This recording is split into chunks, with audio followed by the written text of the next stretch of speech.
老大人的年岁较大，目睭较接拄到老人白白内障的问题。嘉义县都社区配合眼科病院举办义诊，提整理的时段提供医疗服务。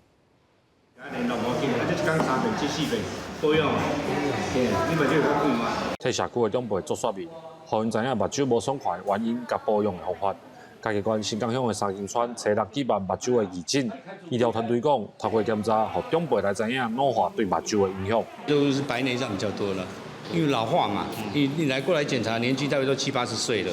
村长讲，因这是新港乡人口第2济的庄头，不过要去找医生，拢爱去到别位。透过医疗单位来到庄内做义诊检查，嘛，互村民会当注意到家己身体的一寡问题。我是以最新港乡的最东边，我要去到新港嘛有一地啊，要去到闽南嘛有一地啊，属于咱新港乡的最偏远的地方啦。因这个来义诊的嘛无分大细汉，只要伊感觉眼睛有问题的，好，因就出来互检查呢。有两类拢有白内障安尼。医生是甲你建议安那吼？伊叫我去看啦，爱去看啦，我都未有时间好去看，我先点药点看卖啊。